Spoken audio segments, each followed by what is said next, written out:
준비되셨으면 한 목소리로 봉독하겠습니다. 갈릴리 해변에 다니시다가 두 형제 곧 베드로라 하는 시몬과 그의 형제 안드레가 바다에 금을 던지는 것을 보시니 그들은 어부라. 말씀하시되 나를 따라오라. 내가 너희를 사람을 낚는 어부가 되게 하리라 하시니 그들이 곧 그물을 버려두고 예수를 따르니라. 거기서 더 가시다가 다른 두 형제 곧 세베대의 아들 야고보와 그의 형제 요한이 그의 아버지 세베대와 함께 배에서 금을 깁는 것을 보시고 부르시니 그들이 곧 배와 아버지를 버려두고 예수를 따르니라. 아멘. 자, 다음은 제2 작은 교회에서 특송을 준비했습니다.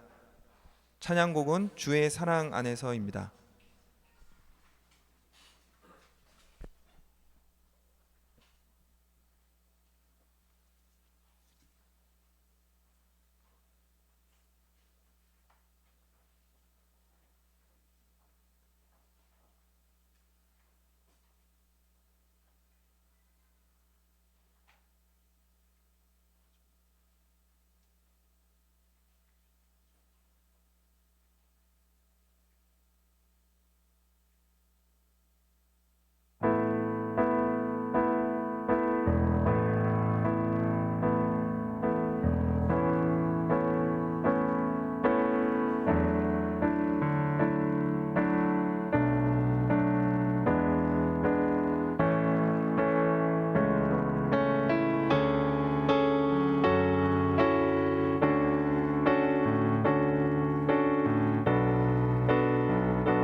오늘 설교 말씀은 예수님의 생애 17번째 당신은 부르심을 받은 제자인가요?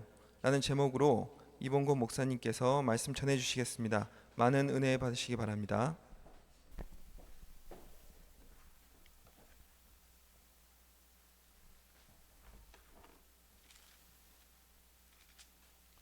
예, 모두 평안하셨나요? 예. 다음 주에 우리 그 나눔팀에서 주거 원흥동에 있는 그 원흥동에 가서 주거 개선 봉사를 하려고 하거든요. 우리 나눔 팀장님이 고민이 많으실 것 같기도 한데 몸 쓰는 일입니다. 그래서 여러분 다음 주 오실 때 편한 복장으로 오시면 좋을 것 같고요. 오늘 한 교회가 돌아가면서 하면 좋지 않겠나 싶기도 하고 우리 나눔팀에서 또 연락을 또 주시리라고 봅니다. 오늘 그 같이 예배드리는 분들이 계셔서 잠시 소개하겠습니다. 우리 정도진 집사님 하고 형제로 지내시는 집사님이 이제 지난주에 소천하셨습니다. 그래서 장례 예배 같이 드렸는데 오늘 가족들이 나오셨습니다. 우리 한명숙 권사님이시고요. 아들 이삭 2세가 있고, 그리고 정도진 집사님이 외아들이 아니고요. 아들이 셋입니다. 오늘 처음 보실 것 같은데 우리 정덕진 집사님하고 또 이경원 권사님 부부가 같이 오셨습니다. 잠깐 일어서 주실래요? 예, 우리 박수로 위로해 주시기 바랍니다. 예, 앉으십시오. 이삭 형제는 아직 오고 있는 중인가 봐요. 예, 친형제는 아니신데요. 아버님, 우리 정집사님 아버님 때부터 소천하신 이천석 집사님이라는 분이랑 같이 정말 부모 자식 같이 지내시고, 또 우리 정집사님과 또 동기 형제들이 같이 계속 이렇게 형제로 지내고 있습니다. 그래서 위에서 잘 이렇게 견뎌 나가시고 또 힘을 얻고 하나님 의지해서 잘 신앙생활 할 수 있도록 위해서 기도해 주시면 좋겠습니다.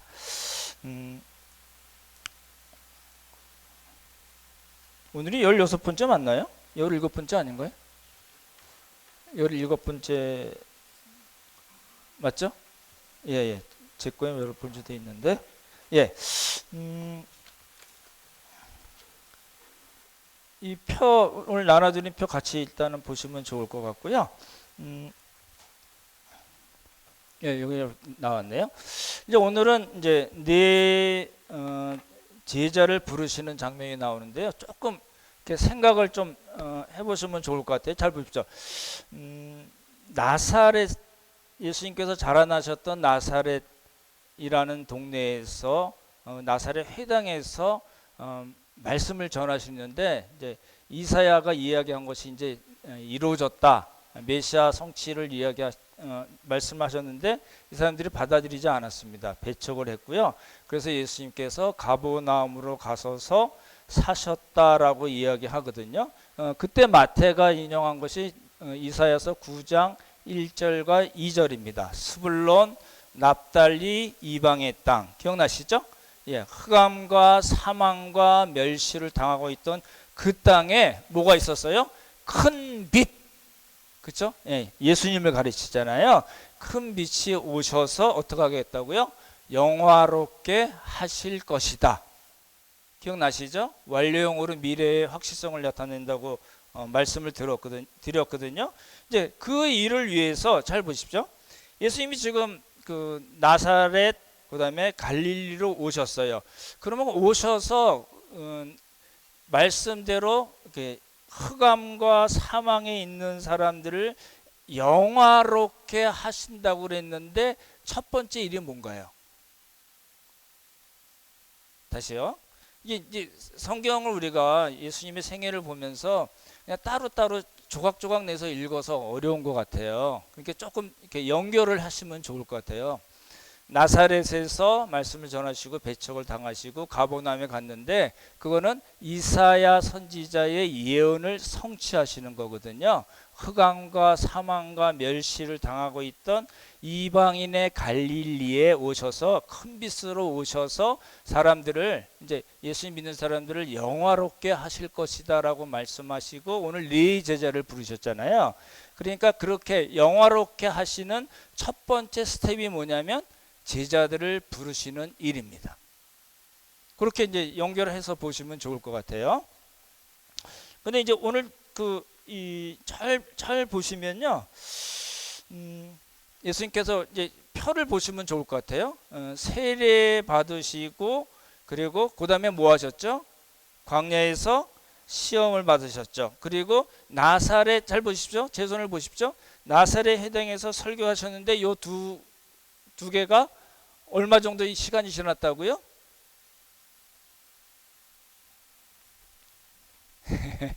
지난주에 설명드린 거예요. 나사렛에서 배척받으시고 가버나움으로 오셨잖아요.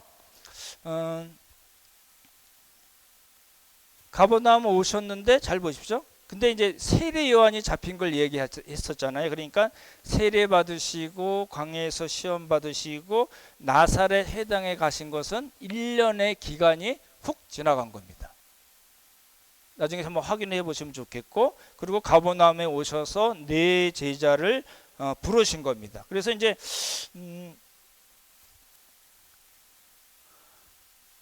네 제자를 부르시는데 잘 보시면은 벌써 이거 한번 한 거 아닌가요? 예? 제자 부르신 거 한 번 하지 않았나요?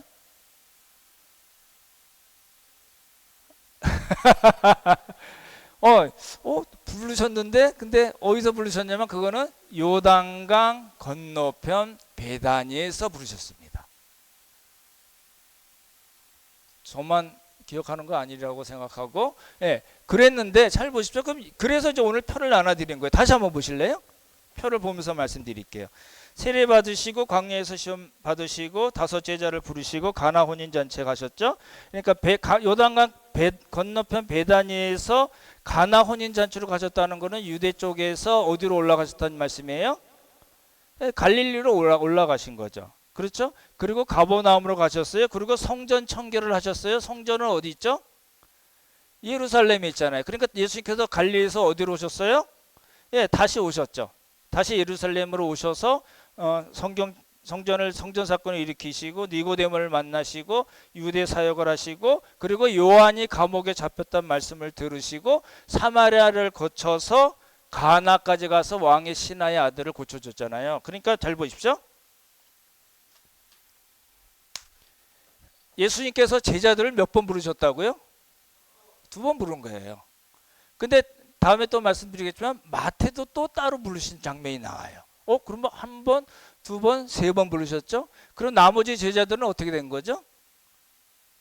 12제자잖아요. 그러니까 12제자를 부르셔서 사도로 삼으신 거는 또 그 다음 일입니다. 그러니까 뭐 이렇게 자꾸 부르시나 이 생각이 드셔야 되겠죠. 그러니까 요단강 건너편에서 한번 부르시고 오르락 내리락 하시고 그리고 갈릴리 해변에서 2번째 네 제자를 부르신 겁니다. 왜 제가 네 사람을 강조할까요? 예, 첫 번째 부르신 요단강 건너편에서 베다니에서 부르신 거는 5 제자고 여기서는 몇 제자라고요? 그러니까 토탈 몇 명이에요? 그렇게 하시면 퀴즈 안 하신 거죠? 예, 그런 겁니다. 그리고 요한복음 1장하고 잘 따져보시면 요한복음 1장하고 지금 여기 공관복음에서 나오는 네 제자를 부르신 거는 말씀드렸던 대로 잘 따져보시면 거의 1년이 지나간 겁니다. 그러니까 사복음서 기자들이 왜 그렇게 막 썼어? 이제 그 사람들의 공관복음과 요한복음의 저자들은 자신의 신학에서 쓴 거거든요. 그러니까 우리가 이런 방식으로 잘 배열을 해서 보셔야지 성경을 좀 잘 보실 수 있을 거라고 생각하고요. 보십시오. 첫 번째 5 제자를 부른 걸 어디서 부르셨다고요? 요단강 건너편 어디요? 베단이라는 게 불렀는데 그러면 네 제자, 2번째 네 제자를 어디서 부르셨죠? 가버나움이라고 안 그러시네요. 예수님이 가버나움으로 가셨잖아요. 그래서 예, 흑암과 사망과 멸시에 당했던 사람들에게 큰 빛으로 영화롭게 하실 것이다. 그러니까 가버나움에서 부르셨다고 봐야지 맞을 것 같은데 성경에는 그렇게 표현이 되어 있지 않습니다. 여러분 말씀하신 대로 갈릴리 해변으로 되어 있습니다. 그럼 갈릴리 해변은 어디지? 고민하실 필요 없습니다. 안 나와 있어요. 아마도 가버나움 가능성이 제일 많긴 합니다. 베세다, 가버나움, 그 다음에 우리가 게네사르, 막달라, 그 다음에 디베랴. 뭐 얘기하지? 쿠르시까지 있죠. 이렇게 있습니다. 그 갈릴리 바다가 항구 같은 데가 15군데 정도 있다고 말씀드렸잖아요. 그래서 뭐 베세다, 가버나움, 그 다음에 뭐 게네사르, 막달라 마리아 나온 막달라, 그다음에 당시 수도인 디베랴, 동쪽에는 쿠르시라는 데 군대 귀신 사건이거든요. 그렇게 돼 있는데 어딘지는 모르지만 아마도 가버나움 아닐까라는 생각도 듭니다. 하여튼 그렇게 우리가 보시면 좋을 것 같고요. 기억이 되시죠? 이제 5 제자 이름이 뭐라고요? 순서대로 해볼까요? 시작.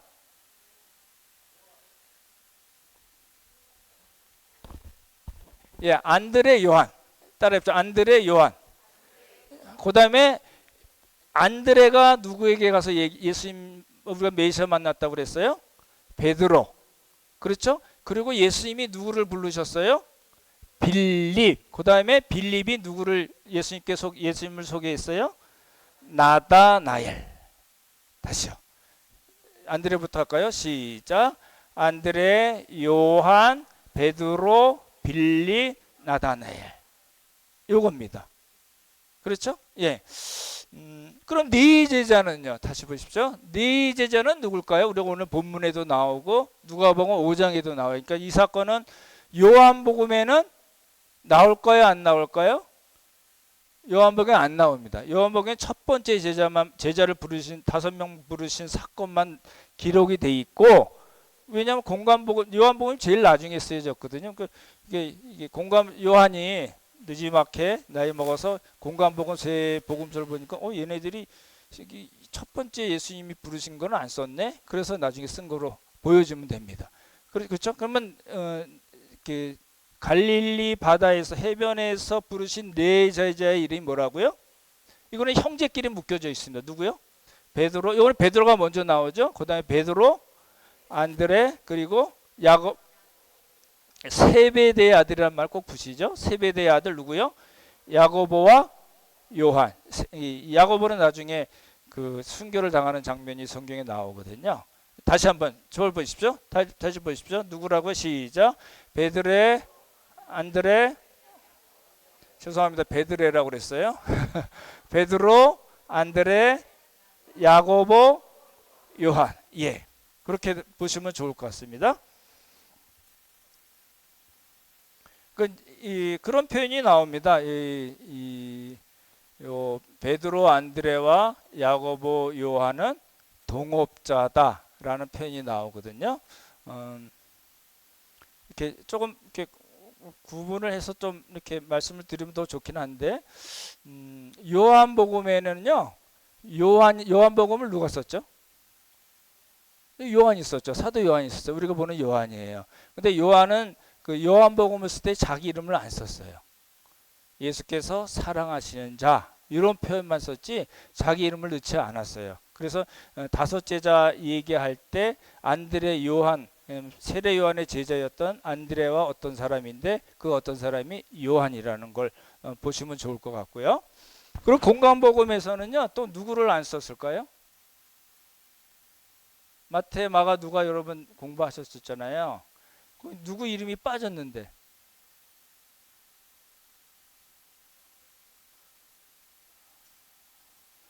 막 던지지 마십시오.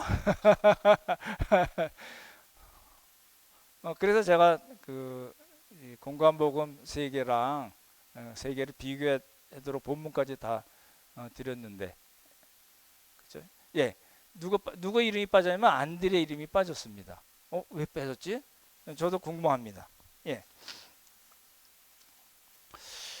예, 그리고 이제 보십시오. 이제 그리고 이제 마태복음 오늘 본문으로 들어가는 겁니다. 그렇죠? 그래서 베드로 나오고 안드레 나오고 그다음에 세베대 아들 야고보와 요한, 요한복음을 쓴 요한입니다. 그렇죠? 이렇게 보시면 좋을 것 같고요. 근데요, 그 이제 성경을 보실 때 자꾸 보면은 뭐가 보여요. 뭐가 보이는 걸 설명해 드릴게요. 베드로와 안드레를 부르실 때는 예수님께서 뭐라고 그러셨을까요? 예, 나를 따라오너라. 뭐라고요? 사람을 낚는 어부가 되게 하리라. 물고기를 잡는 그 현장에서 예수님께서 그렇게 말씀하셨거든요. 그러면 야고보와 요한에게는 뭐라고 말씀하셨을까요? 그러니까 자꾸 성경을 자꾸 봐야 돼요. 가로놓기 쉬운 거 아닙니다. 자꾸 하시다 보면요, 이거 가로놓기만 보이는 게 아니라 다른 게 자꾸 여러 번 보면 보이거든요. 그 뭐라고 돼 있냐면 그냥 그 일하는 거 보고 부르셨다 이렇게 돼 있어요. 나를 따라오너라, 내가 너희를 사람을 낚는 어부가 되게 하리라 그렇게 말씀하셨고, 베드로와 안드레에게는 그 형제에게는 그렇게 얘기하셨고, 야고보와 요한의 형제에게는 그냥 부르셨다라고만 돼 있어요. 그렇죠? 예. 그랬더니 베드로와 안드레는 어떻게 했을까요? 성경을 잘 보시면 반복되는 단어 하나가 보이실 텐데 뭐냐면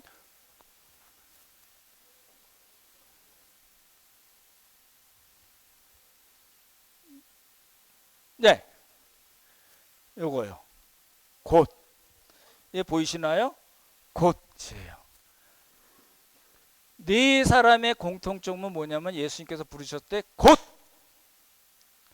그렇게 예수님의 부름에 응답했다는 거예요. 그러면 베드로와 안드레는 뭘 버렸다고요? 그물을 버렸어요. 이게 의사가 청진기 버리는 거랑 마찬가지죠. 우리 일하시는 분들이 자기 우리 그 공구 꼭 필요한 걸 버리는 거, 피아니스트가 피아노 버린 거랑 비슷한. 그렇죠? 예. 근데 이제 안드레와 야고보와 요한은 뭘 버렸다고요? 뭐라고요? 배와 아버지. 그리고 그 누가복음에 보면 함께 일하던 품꾼들을 버리고 곧 버리고 예수님을 쫓았다. 라고 돼 있어요. 지금 이제 무슨 작업을 하는 거냐면 그 공간 복음의 세 개가 마테마가 누가가 있는데 예수님께서 네 제자를 부르시는 그 사건을 어떻게 다르게 이렇게 표현을 했는가, 그 내용은 뭔가를 지금 보는 겁니다. 누가복음을 보면 누가복음 5장 1절부터 11절까지거든요. 우리가 읽지는 않았는데 마태, 마가, 누가를 무슨 복음이라고 얘기한다고요? 공관복음. 같은 관점에서 썼다고 그래서 공관복음이라고 그러잖아요. 근데 실제로 따져보면 공관복음이 아닌 경우가 많습니다. 마태는 마태 신학이 있고 누가 역시 마찬가지고 마가도 자신의 신학이 있는 거거든요. 그런 관점에서 썼기 때문에 공관복음이라고 큰 테두리에서 묶을 수는 있지만 잘 따져보면 다른 점이 많이 있거든요. 그래서 네 제자를 부르시는 그 사건도 누가복음에는 시몬의 배에서 예수님께서 배 좀 빌려줘, 그리고 시몬의 배에서 말씀을 가르치는 장면이 나옵니다. 보십시오.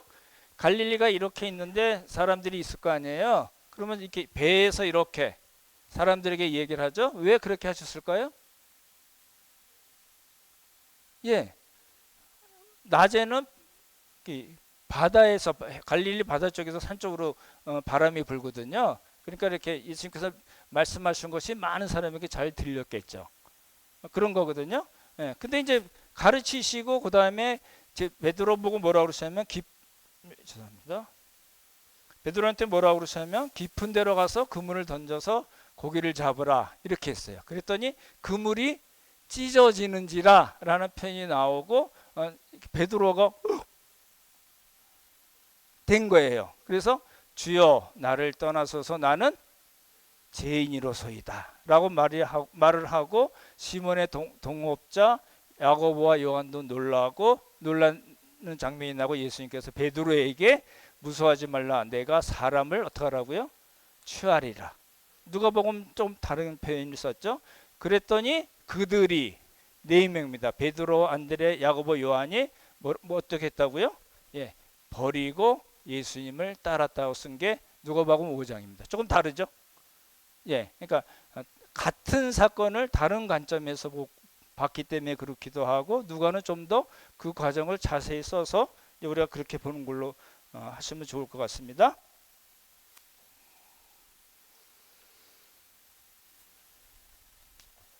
그럼 이제 예수님의 부르심을 다시 한번 잘 보시면요, 마태, 마가는 그러셨잖아요. 내가 나를 따라오너라, 내가 너희를 사람을 낚는 어부가 되게 하리라 라고 예수님께서 말씀하시는데, 누가에는 내가 이후로는 사람을 어떻게 한다고요? 취하리라. 다르게 표현이 돼 있다는 걸 우리가 볼 수 있고요. 이제 조금 구분을 해보는 겁니다. 말씀드린 대로 마태, 마가는 따라오너라, 사람 낚는 어부가 되게 하는데, 누가는 그렇게 간단하게 이야기하지 않고 시몬의 배에서 말씀을 가르치고 깊은 데 가서 그물을 던져서 고기를 잡으라고 그러고, 이렇게 찢어지고, 베드로가 말씀에 의지하여, 내가 밤새 그물을 던졌지만 고기를 한 마리도 잡지 못했는데 예수님의 말씀에 의지하여. 잘 보십시오. 처음 본 사람한테 예수님의 말씀에 의지하여 일까요? 좀 더 설명드릴게요. 말씀을 의지하여 그물을 던졌습니다. 그래서 그물이 찢어진 거 보고서 나를 떠나서 나는 죄인입니다 라고 얘기하고, 그렇지만 예수님께서 뭐라고 그래요? 사람을 취하리라 말씀하시고 내 제자가 버리고 예수님을 따랐다는 이야기거든요. 잘 보십시오.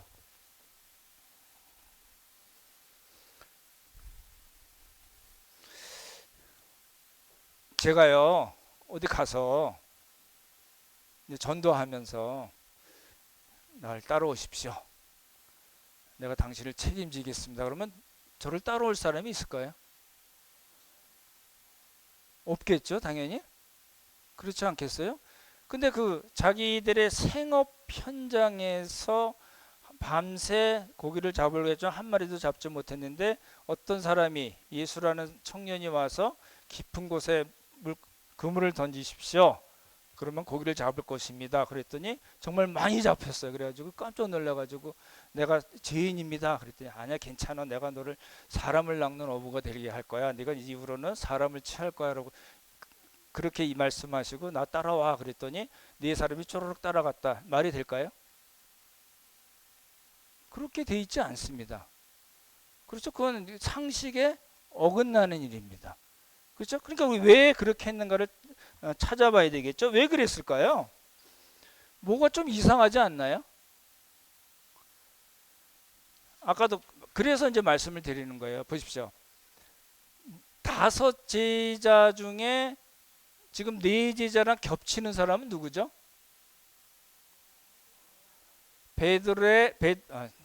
오늘 왜 그러죠? 베드로 그리고 안드레 그리고 요한이죠. 그죠? 예, 요 3사람은 요단강 건너편 베다니에서부터 예수님을 계속 따라다녔던 사람입니다. 어디까지 따라다녔을까요?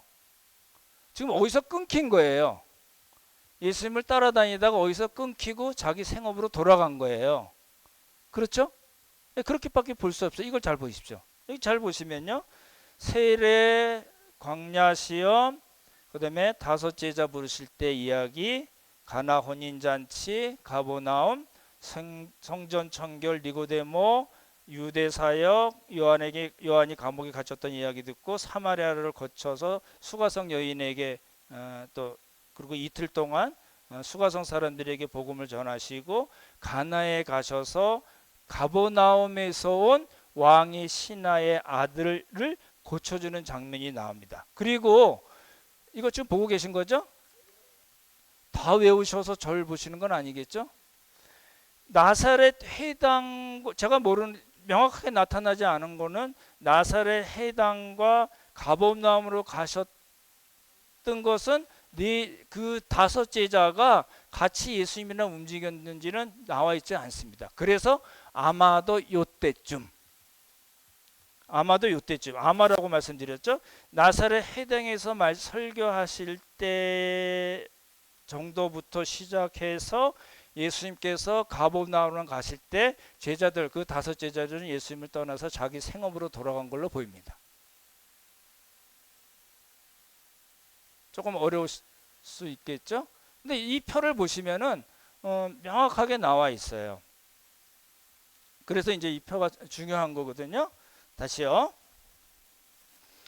그래서 이 만났던 요단강 건너편 베다니에서 만났던 그 예수님을 이 제자들이 따라다녔어요.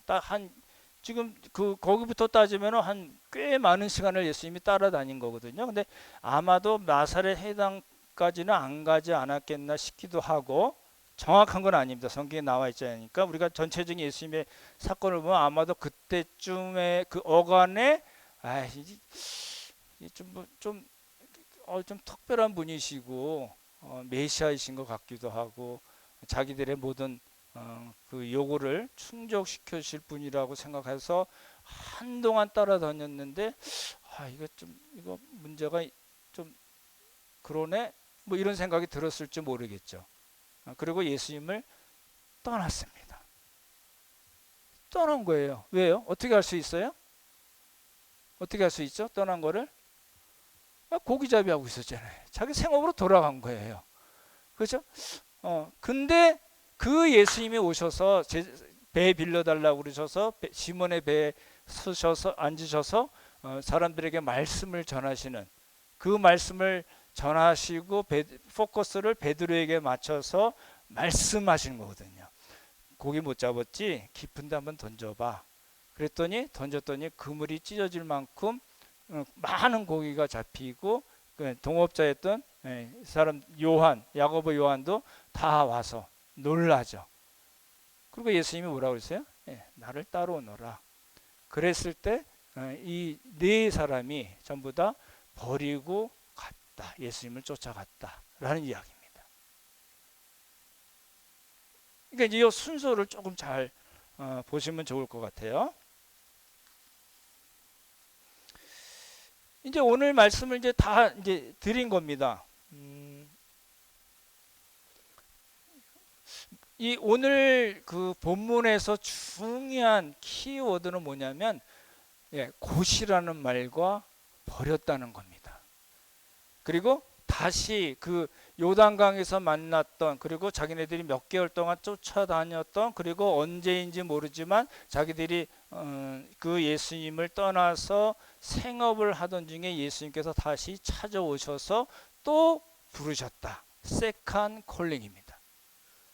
그게 이제 중요하거든요. 그랬을 때 뭘 버렸는가? 그물을 버리고 배의 아버지 품꾼들 버렸다고 그 마태마가는 얘기했고, 누가는 모든 것으로 표현을 했습니다. 여쭤볼까요? 여러분에게 있어서 그물, 배, 아버지는 뭔가요? 여러분에게 있어서 모든 건 뭔가요? 뭐죠? 이 타임에 이제 점수를 따려면 우리 와이프 이러셔야 되죠.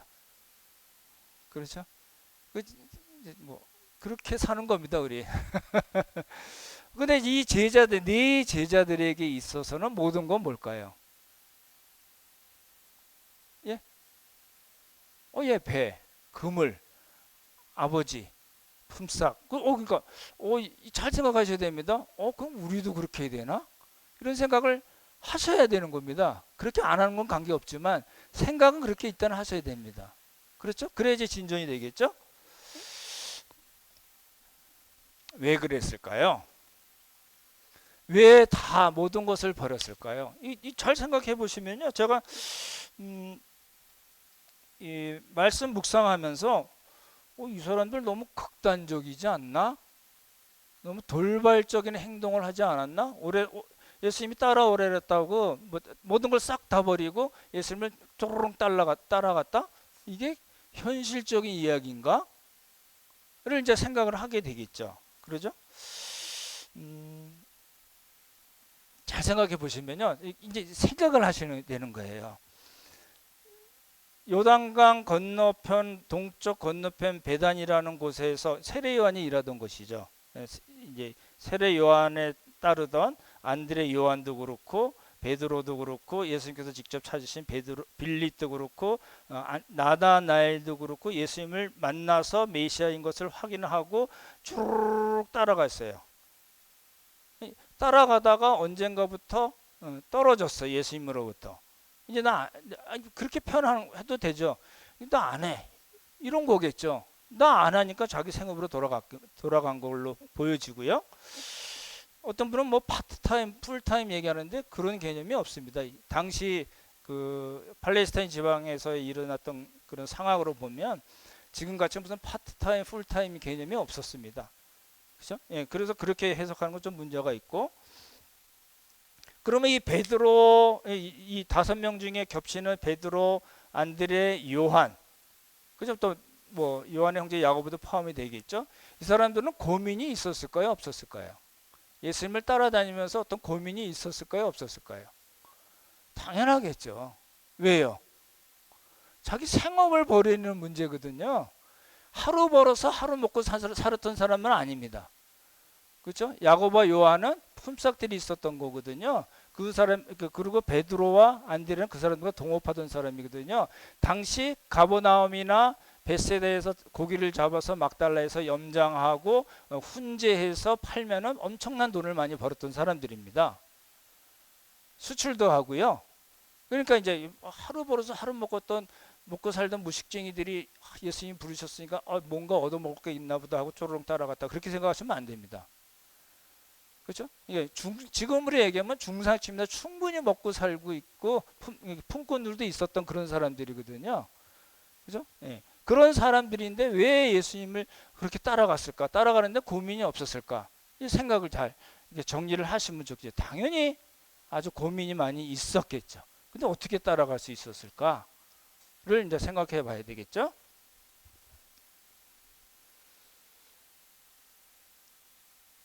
만약에 이 사람들이 예수님을 따라가지 않았으면 그냥 갈릴리 해변에서 물고기를 잡아먹고 그냥 그렇게 재밌게 살다가 끝난 인생이었겠죠.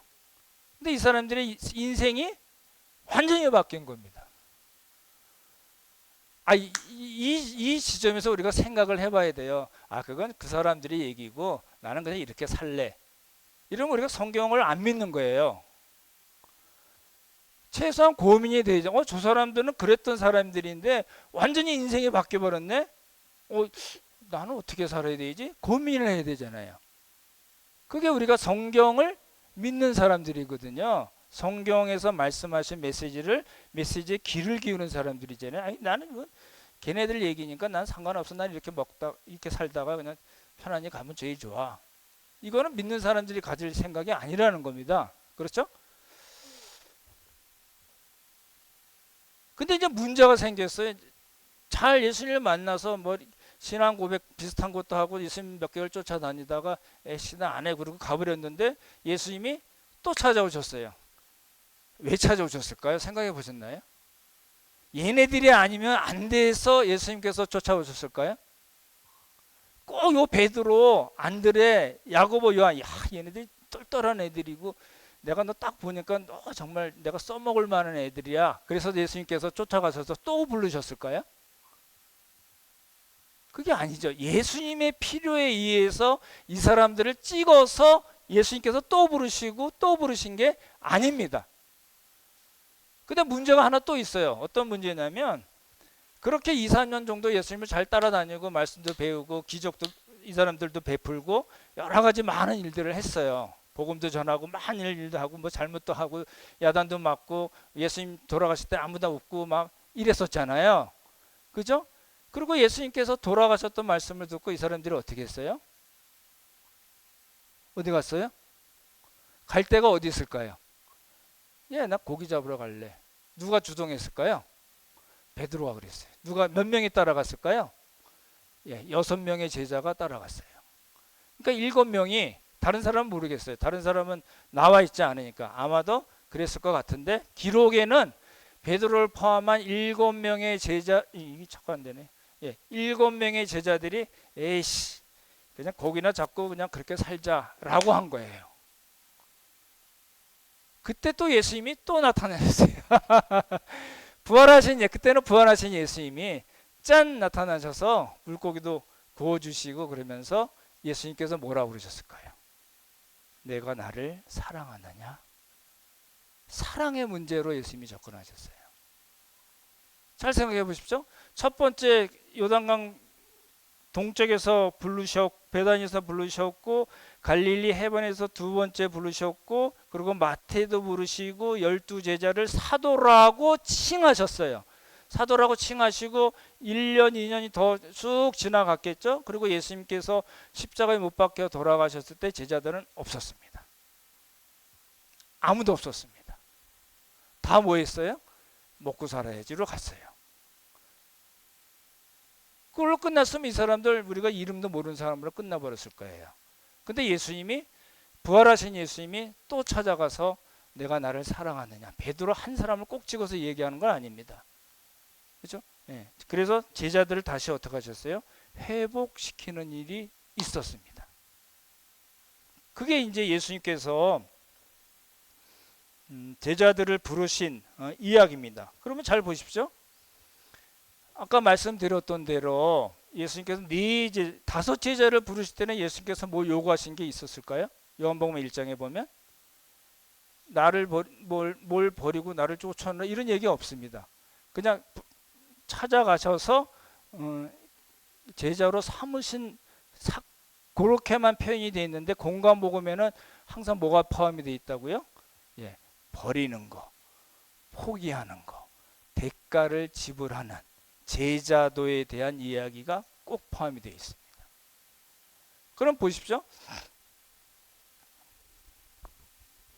이 사람들은 모든 걸 버렸다고 그랬잖아요. 근데 이 12제자만 뭐 버린 게 아니고요. 성경을 쭉 보시면요. 구약부터 신약까지 다 보셔도 좋고요. 우리가 지금까지 살펴본 사람들만 봐도 좋은데 보십시오. 니고데모, 요셉, 아리마다 사람 요셉, 왕의 신하, 수가성경이. 수가성경이는 뭘 버렸을까요? 뭘 버려두고 갔다 그랬잖아요. 뭐예요? 예, 물동이. 그거 중요한 거잖아요. 그죠? 물도로 왔다가 물동이를 버려두고 갔다는 얘기가 나오고, 왕의 신하는 뭘 버렸을까요? 말씀드렸죠? 헤롯 안티파스의 신하가 자기 아들을 고쳐주신 예수님을 그냥 이렇게 쌩깠을까요? 그렇지는 않을 거예요, 당연히. 그래서 헤롯 안티파스의 신하로서 예수님을 따랐다면은 뭐가 문제가 됐을까요? 정치적으로, 사회적으로 크게 불이익을 당할 수밖에 없었던 당시 구조입니다. 당연한 얘기거든요. 니고데모도 역시 마찬가지죠. 사내들인 공회, 지금 얘기하면 국회의원 정도 되는 사람이잖아요. 그죠? 나중에 이제 3장, 7장, 19장에 나오잖아요. 그래서 이 사람 당연히 몰약과 침향을 예수님 돌아가셨을 때 장례에 쓰라고 갖다 줬다. 엄청나게 많은 양을 갖다 줬다. 그걸로 땡이었을까요? 그렇지 않습니다. 아리마대 사람 요셉이라는 사람이 빌라도를 찾아가서 예수님의 시체를 요구합니다. 그래서 받아들였죠. 그건 뭐예요? 숨겨졌던 제자가 이제 드러난 거거든요. 나 예수님 믿는 사람이야 라는 이야기거든요. 그래서 자기가 자기를 위해서 만들었던 새 무덤을 예수님께 장례에 쓰였잖아요. 그리고 니고데모가 침향과 몰약을 갖다 줬고, 두 사람이 역시 동일하게 사내들의 공예거든요. 이 사람들은 어떤 불이익을 받았을까요? 어떤 대가를 치렀을까요? 당연한 거거든요. 정치적, 사회적인 그런 큰 불이익을 감수했던 사람입니다. 그래서 요한이 한참 지난 다음에 그 사람들의 이야기를 쓴 거잖아요.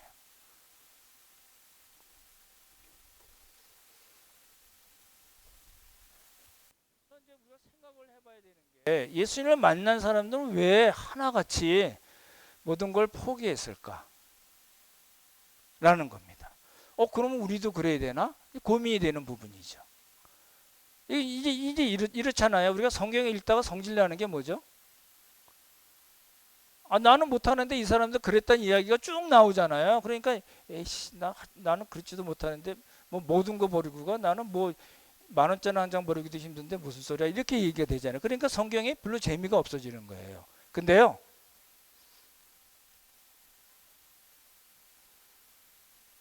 천리길도 뭐라고요? 한 걸음 못해요.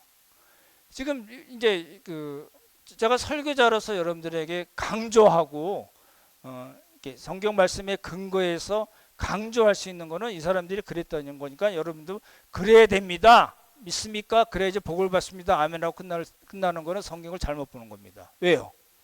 우리가 그렇지 못한데. 그러잖아요. 실제 그런 분들이 있어요. 제가 아는 우리가 돕는 안강희 선교사님이 한 분 계시거든요. CCC에서는 전설적인 인물입니다. CC 리더하거나 이런 분들에게는 당시 거의 전설적인 분인데 이분이요. 저랑 말씀 나누시면서 한동안 같이 많이 다녔기 때문에 그분이 그런 말씀하시더라고요. 모임을 마치고 걸어가는데 비행기가 저거 한번 말씀드린 적이 있어요. 샹 가는 거 보고 이분이 기도했대요. 하나님, 나도 저런 비행기 타고 정말 복음을 전하는 사람이 되게 해주십시오라고 기도했어요. 근데요, 그분 여권이요, 이렇게 몇 개를 막 이렇게 비자 때문에 같이 묶어 놓잖아요. 너덜너덜해요. 그분이 갖고 다니는, 지금 인도에서 일하시지만 지금은 안 그럴 수 있겠지만 저희 중국에 오고 가실 때는요, 가방 안에요 봄, 여름, 가을, 겨울 옷이 다 있어요. 무슨 뜻인지 아시겠죠? 그런 분들도 있어요. 그러니까 이제 설교자 입장에서는 봐라, 이런 사람도 있는데 여러분도 당연히 그래야 되지 않겠습니까? 이거는 안 맞는다는 거예요. 왜요? 천리길도 한 걸음부터 우리 가야 되는 거니까. 우리가 그런 사람이면 여러분 지금 여기 앉아 있을 이유가 없죠. 그렇죠? 인도, 파키스탄 뭐 막 다니시면서 복음 전하셔야죠. 그러니까 제가 현실적인, 표현이 그렇지만 현실적인 말씀을 드리는 거예요. 귀를 기울이시면 좋을 것 같아요. 말씀드렸던 대로 흑암과 사망과 멸시에 있던 그 땅에 큰 빛이신 예수 그리스도께서 오셔서 그 땅을 영원하게, 그 땅의 사람들을 영광스럽게 만드실 거라는 그 예언이 예수님께서 오심으로써 성취가 됐다고 말씀드렸잖아요. 근데 그래서 예수님께서 찾아오신 그 사람들은 무언든지 간에 무언가를 버린 사람이라는 거예요. 잘 보십시오. 무언가를 버렸다는 말에 우리가 중요시 여겨야 될 것 같아요. 무언가를 버렸다는 이야기 뭔가요? 자기에게 소중한 무언가를 예수님께 헌신했다는 거예요. 그러니까 너 헌신하고 남은 거 있잖아, 그것도 내놔, 이 얘기가 아니라니까요. 그렇게 헌신했어요. 감사와 기쁨으로 헌신한 거죠, 당연히. 그렇지 않겠습니까? 여러분이 사랑하는 사람에게 뭘 드릴 때 이렇게 집에 뭐 남아 있는 거 이렇게 대충 이렇게 해가지고 드리나요? 아니면은 정성스럽게 준비하고 포장도 하고 그래서 드리나요? 당연한 거죠.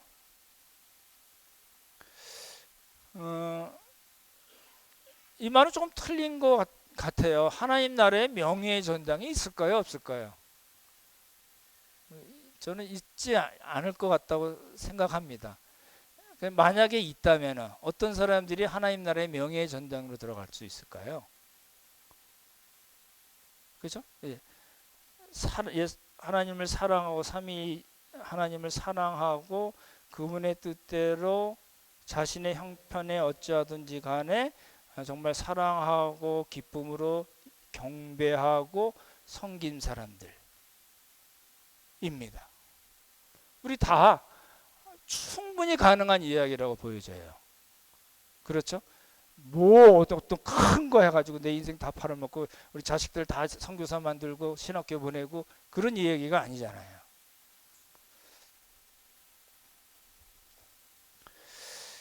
이제 마지막 말씀을 좀 살펴봐야 될 것 같아요. 하나님의 부르심은요, 우리가 두 가지로 일반적으로 얘기합니다. 첫 번째는 구원의로의 부르심. 따라해봅시다. 구원의로의 부르심. 예, 두 번째는 뭘까요? 두 번째는 사역의로의 부르심입니다. 다시요. 구원과 사역으로 우리를 부르셨습니다. 많은 분들이 그렇게 생각하잖아요. 구원을 부르신 건 너무 감사하고 정말 하나님을 찬양하고 예배하고 그런 거 아무 문제 없잖아요. 근데 사역의로의 부르심? 이건 좀 생각해 봐야 되겠는데 라는 거잖아요. 그러면 여러분의 신앙이 잘못된 겁니다. 구원으로 불러주신 건 너무 감사하고 좋은데 사역으로 부르신 거는 내가 좀 생각해 봐야 되겠네요 라는 거잖아요. 그렇다면 예수님의 마음이 어떠실까요? 우리가 그 생각을 해봐야 되는 겁니다. 달란트 비유, 제가 오늘 한 달란트의 가치가 얼마인가를 이제 동영상을 잠깐 보여드린 게 있는데요. 그 마태복음 25장에는 금 한 달란트라고 표현인데 원문에는 금이라고 되어 있지 않습니다. 그냥 한 달란트입니다. 구약 시대에는 무게로 재던 것이 신약 시대에는 이제 화폐 단위가 된 거거든요. 그게 이제 사람들마다 얘기하는 게 다 달라요. 뭐 몇백억 얘기하는 사람도 있고요. 뭐 10억 얘기하는 사람도 있고 뭐 이래요. 어찌됐든 20년 정도의 이렇게 월급으로 생각하시면 얼추 맞을 것 같거든요. 잘 보십시오. 저도 이 선교사 때도 그러고 이 달란트 비유를 교회마다 다니면서 많이 설교를 한 적이 있어요. 제가 달란트 비유 빠삭합니다. 글자 하나 틀리지 않고 빠삭할 정도로 잘 알거든요. 근데 제가 다시 깨달은 게 있었어요. 이걸 누구에게 줬죠? 주인이 멀리 가면서? 예? 예? 종에게 줬어요. 종이 뭘까요? 영어로 서번트인데 이 종이 뭘까요? 멀쩡하게 자기 농사 짓다가 어떤 이유로 팔려간 사람들, 농노라고 그러죠. 정말 아무것도 없는 사람이에요. 그죠? 네. 아무것도 없는 사람에게 그 주인이 가면서 한 달란트, 두 달란트, 5달란트를 줬어요. 제가 그 선교사 때 포인트 많이 맞췄던 거는 이 사람들이 5달란트 사람이 5달란트 날르고 2달란트 받은 사람이 2달란트 날르고 1달란트까지 가진 사람 뺏겨서 5달러 받은 사람이 11달란트가 됐습니다. 이렇게 계산까지 해서 막 얘기한 적이 많이 있었거든요. 근데요, 제가 다시 말씀을 잘 보면서 제가 깨달았던 건 뭐냐면 맡겨주신 거예요. 맡겨줄 수 있는 사람들이 아니에요. 재능에 따라 맡겨줬다고 말씀은 나와 있지만 그렇게 그 주인의 은혜를 받을 만한 사람이 아닌데 주인이 맡겨주고 떠난 거예요. 그만큼 뭐 했어요? 신뢰를 했다는 얘기예요. 잘 생각해 보시면 좋을 것 같아요. 제가 그래서 오늘 말씀도 5제자 부르신 거, 4제자 부르신 거, 그리고 달란트 비유도 같이 섞어서 이렇게 말씀을 드리자면 구원회로의 부르심 그리고 사역회로의 부르심이에요. 이건 다르게 표현하면 거룩과 영광회로의 초대입니다. 다시요. 뭐라고요? 거룩과 영광회로의 초대고요. 다르게 표현하면 하나님께서 우리를 불러주시고 써주시는 은혜를 주신 거라는 겁니다. 이 말 꼭 외워두시면 좋겠어요. 우리 교회 일 하다 보면 힘든가요? 안 힘든가요? 아무도 안 하시나요? 이런저런 일들로 많이 섬기잖아요. 힘든가요? 안 힘든가요? 목사는 힘들까요? 안 힘들까요? 아니, 재밌어요. 그럴 때 있죠. 당연히 알죠. 그럴 때 우리가 다시 생각해 봐야 되는 건 뭐냐면 내가 그 일을 할 만한 사람이 아닌데 나를 구원하셨을 뿐만 아니라 그 일을 나에게 맡겨주셨다는 그런 감사가 있어야 됩니다. 거룩과 영광회로의 초대입니다. 하나님의 말씀에 근거해서 여러분에게 권면합니다. 그러니까 얼마나 많이 써먹으려고 저런 얘기하지, 그 얘기가 아니라니까요. 기쁨과 감사, 우리 자발적으로 사랑하는 마음, 사랑해서 일을 하는 거예요. 근데 여러분 하다 보면 힘들 때가 있나요, 없나요? 그러면 쉬셔야 돼요. 잠시 쉬셔야 돼요. 근데 이제 조심할 건 뭐냐면 쉬다가 계속 쉬는 사람들이 많아요. 그럴 때 그 쉬는 기간에 뭘 해야 돼요? 하나님과 나와의 사랑의 관계를 다시 생각하고 회복해야 됩니다. 오늘 말씀을 마치겠습니다. 예수님께서 자신을 떠나셨던 네 제자를 굳이 또 찾아가셔서 두 번째 부르셨습니다. 그 부르심을 통해서 제자들이 제자답게 되고, 결국은 물론 예수님께서 돌아가셨을 때 다 버리고 도망갔지만 결국은 세 번째 컬링까지 가서 정말 하나님께서 귀하게 쓰시고 그 사도들이 교회의 기초가 된 사실들을 우리가 알 수가 있습니다. 마찬가지로 우리도 그 예수님께서, 삼위 하나님께서 우리를 불러주심에 기쁨과 감사로 반응하는 복이 있기를 예수님의 이름으로 축원합니다. 참 좋으신 성부 성자 성령 하나님, 우리는 내 마음대로 살고 싶고 또 내가 주인이 되어서 내가 하고 싶은 것만 하려는 그런 습성이 있음을 주님 앞에 고백합니다. 하나님, 우리들의 못된 습성이 하나님의 말씀과 부딪혀서 하나님께서 원하는 뜻이 무엇인지, 또 우리가 마땅히 기쁨과 감사로 하나님을 섬기고 경배해야 됨을 알고 돌이키는, 그리고 예수님의 부르심에 다시 반응하는 우리 모두가 되도록 복을 허락하여 주시옵소서. 하나님 은혜 감사드려오며 귀하신 예수님 이름 받들어 기도드렸사옵나이다. 아멘.